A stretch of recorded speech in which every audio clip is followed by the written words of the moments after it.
ఓం నమః శివాయ. ఓం నమో నారాయణాయ.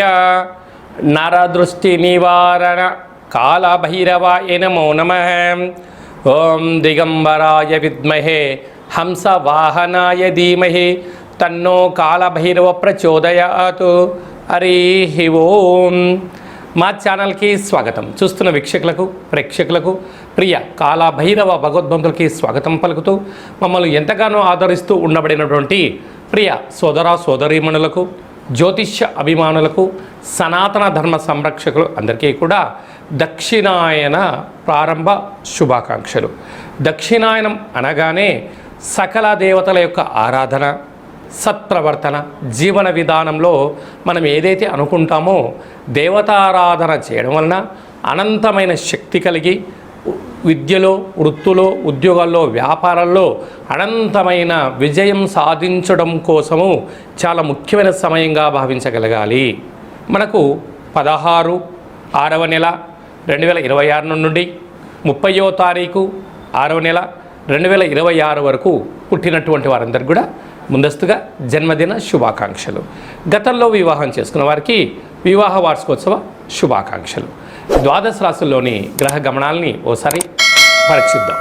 మేషరాశిలో కుజుడు స్వక్షత్రకారకుడు, మిథున రాశిలో బుధాదిత్య రాజయోగం, రవి మరియు బుధుడు స్వక్షత్రకారకుడు, కర్కాటక రాశిలో 12 సంవత్సరాల తర్వాత దేవగురు బృహస్పతి ఉచ్చస్థితి సంచార స్థితి మరియు శుక్ర సంచార స్థితి, సింహరాశిలో కేతు సంచార స్థితి, కుంభరాశిలో రాహు సంచార స్థితి, మీనరాశిలో విశేషంగా శని భగవానుని సంచార స్థితితో ద్వాదశ రాశుల్లో గ్రహ గమనాలు ఈ విధంగా ఉన్నాయి. మీనరాశి వారికి ఒకవైపు ఏలనాటి శని మధ్యమ సంచార స్థితి ఉండగా, 2వ స్థానంలో కుజుడు స్వక్షేత్రకంగా ఉన్నప్పుడు కుజదోషం ఉండినను, అర్ధాష్టమ రవి దోషం ఉండినను 12 సంవత్సరాల తర్వాత దేవగురు బృహస్పతి సంతాన స్థానంలో, రాశాధిపతి సంతాన స్థానంలో ఉచ్చస్థితిలో సంచారం చేయడము వీరికి విపరీతమైన అదృష్టాన్ని, ఆనందాన్ని కూడబెట్టబోతుందని చెప్పి గమనించాలి. మీనరాశిలో ఏ నక్షత్రాలు వస్తాయనగా పూర్వాభాద్ర నక్షత్రంలోని చివరి పాదం 4వ పాదము, ఉత్తరాభాద్ర నక్షత్రంలోని 4 పాదాలు, రేవతి నక్షత్రం 4 పాదాలు కలిపితే మీనరాశి. రాశాధిపతి దేవగురు బృహస్పతి. వీరికి రాశిలోనే శని భగవానుడు, కుజుడు స్వక్షత్రకారకుడు, అర్ధాష్టమ బుధాదిత్య రాజయోగం అనుకూలంగా లేని కాలం కనుక ఇలాంటి కాల సమయంలో మనకు దక్షిణాయనము ప్రారంభమైన తర్వాత వచ్చేడు మొట్టమొదటి అష్టమి తిథి కారణం వలన శనగపిండితో దీపాన్ని ఏర్పాటు చేసుకొని అందులో శనగపప్పును వేసి ఇక్కడ పసుపును వేసి వేరుశనగను పోసి దీపాన్ని వెలిగించి కాళభైరవాష్టకాన్ని స్మరించడం, పఠించడం, వినడం, మీ కోరికలు కోరుకొని దానం చేయగలిగినట్లయితే గ్రహ దోషాలు తొలగిపోతాయి. పంచమ స్థానంలో దేవగురు బృహస్పతి 12 సంవత్సరాల తర్వాత కర్కాటక రాశిలో ఉచ్చస్థితిలో సంచారం చేయడము మీనరాశి వారికి సువర్ణపు అధ్యాయం ప్రారంభం అయిందని చెప్పి గుర్తుపెట్టుకోగలగాలి. కనుక ఇలాంటి కాల సమయంలో తల్లిదండ్రులు శ్రీ మేధా దక్షిణామూర్తి స్వామి వారి యొక్క స్మరణ, రుద్రాభిషేకము అదృష్టాన్ని కలిగిస్తుంది. కనుక మీనరాశి జాతకులు వీలైనంత వరకు సత్ప్రవర్తన, ఆధ్యాత్మిక చింతన ఉండి తీరాలి. మీ జన్మ నక్షత్రం రోజున, అష్టమి తిథి ఎందున, పూర్ణిమ తిథి ఎందున ముఖ్యమైన పనులు వాయిదా వేసుకోండి. అద్భుతమైన విజయం, సువర్ణపు అధ్యాయం మీ జీవితంలో కొత్త మలుపు తిప్పబోతుందని చెప్పి గమనించాలి. 16వ తారీఖున మనకు నిజ జ్యేష్ఠ మాస ప్రారంభమవుతుంది. సకల శుభ కార్యక్రమాలకు అంటే గృహప్రవేశాలకు కానీ, ఇల్లు మారడం కోసం కానీ, కొత్త వాహనాల క్రయ విక్రయాలకు ఇది చాలా మంచి సమయంగా భావించగలగాలి. అలాగనే మనకు 22వ తారీఖు నుంచి దక్షిణాయన పుణ్యకాల ప్రారంభము. మనకు 22వ తారీఖున కాళాష్టమి, కాళభైరవ స్వామి స్మరణ ధ్యానం వలన సకల అష్ట కష్టాలు కూడా సంపూర్ణంగా తొలగిపోతాయి. 27వ తారీఖున శనివారం రోజు శని త్రయోదశి, శని భగవాన్ యొక్క స్మరణ ధ్యానం వలన అఖండమైనటువంటి అష్ట కష్టాలన్నీ తొలగిపోయి అష్టైశ్వర్యాలతో, భోగభాగ్యాలతో ఏకచక్రే మహాభోగి యోగతత్వము కలుగుతుందని చెప్పి కూడా గమనించాలి.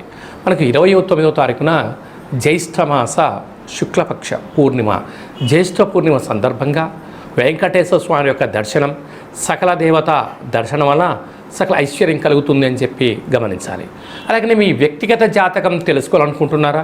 మీ యొక్క పేరు, పుట్టినటువంటి తేదీ, నెల, సంవత్సరం, పుట్టిన సమయం రాసి వాట్సాప్లో మీరు పంపించగలిగినట్లయితే 100 సంవత్సరాల జాతకాన్ని రాసి పంపించి మీరు పుట్టినప్పుడు గ్రహ గమనాలు ఎలా ఉన్నాయి, ప్రస్తుతం ఎలా ఉంటున్నాయి, భవిష్యత్తులో ఎలా ఉండబోతున్నాయో సవివరంగా సంపూర్ణంగా తెలియజేయడం జరుగుతుందని చెప్పి గమనించాలి.